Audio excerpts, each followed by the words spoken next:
সুপ্রিয় ষষ্ঠ শ্রেণীর শিক্ষার্থীরা, আসসালামু আলাইকুম। আজ তোমাদের গণিত বইয়ের অনুশীলনী 1.1 পৃষ্ঠা নম্বর 6 এর 5 নম্বর অঙ্ক সমাধান করব। 5 নম্বর অঙ্কে বলেছে একই অঙ্ক মাত্র একবার ব্যবহার করে 7 অঙ্কের বৃহত্তম ও ক্ষুদ্রতম সংখ্যা গঠন করো। তাহলে ক নাম্বার দেওয়া আছে 1 2 3 4 5 6 7 7 অঙ্কের একটি সংখ্যা। আমরা প্রথমে খ নাম্বারটা সমাধান করব। খ নাম্বার আছে সেটা আমরা পরে সমাধান করব। খ নাম্বারে বলছে খ নাম্বারটা আমরা সমাধান করব 7 অঙ্কের 7 অঙ্কের এই যে 7 অঙ্কের বৃহত্তম সংখ্যা আগে তৈরি করতে হবে। তাহলে খ নাম্বার সমাধান করি। সমাধান, তাহলে 7 অঙ্কের বৃহত্তম সংখ্যা, 7 অঙ্কের বৃহত্তম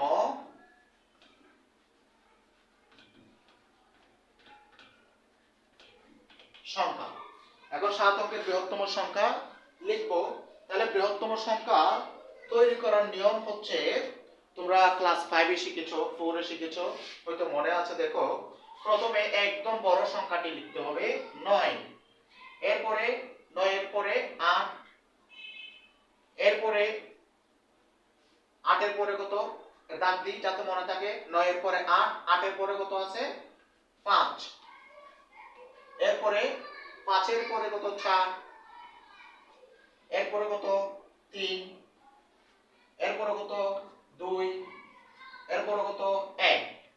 দেখো 1 2 3 4 5 6 7, এটা হচ্ছে 7 অঙ্কের বৃহত্তম সংখ্যা। এবার আমরা লিখব 7 অঙ্কের ক্ষুদ্রতম সংখ্যা। 7 অঙ্কের ক্ষুদ্রতম সংখ্যা আমরা লিখব। দেখো, একই অঙ্কে যদি বলে তোমাকে বৃহত্তম সংখ্যা এবং ক্ষুদ্রতম সংখ্যা নির্ণয় করার জন্য, তখন ক্ষুদ্রতম সংখ্যাটি নির্ণয় করার খুব সুন্দর একটা ট্রিক্স আছে। দেখো, যে এটা হচ্ছে বৃহত্তম সংখ্যা বড় থেকে ছোট, তাহলে ক্ষুদ্রতম সংখ্যা কি ছোট থেকে বড়, এটার উল্টা লিখো 1 2 3 4 5 8 9 হয়ে গেল। দেখো কোনটা, দেখো 1 2 3 4 5 6 7, 7 অঙ্কের বৃহত্তম সংখ্যা এবং 7 অঙ্কের ক্ষুদ্রতম সংখ্যা। এটা হচ্ছে তোমার খ নাম্বারের সমাধান। এবার সেম নিয়মে আমরা খ নাম্বারটা সমাধান করব। দেখো, শুধুমাত্র নাম্বারগুলো চেঞ্জ হবে। দেখো, নাম্বারগুলো চেঞ্জ হবে। তাহলে আমরা ক নাম্বার শেষ, এবার খ নাম্বারটা আমরা সমাধান করছি। দেখো, এখানে সবচেয়ে বড় সংখ্যা কোনটি? 9, 9 লিখলাম, দাগ দিলাম যাতে মনে থাকে। এরপরে কত 8, এরপরে 7, এরপরে কত 5, এরপরে কত 4, এরপরে কত 3, এরপরে কত 0। গুণে দেখো 1 2 3 4 5 6 7, 7 অঙ্কের বৃহত্তম সংখ্যা তৈরি হয়ে গেল। ঠিক সেম ক নাম্বারের মতো খ নাম্বারেও ক্ষুদ্রতম সংখ্যা কিভাবে লিখবো? ছোট থেকে বড় লিখবো। তবে এইখানে প্রথমে আছে 0, 0 প্রথমে লেখা যাবে না।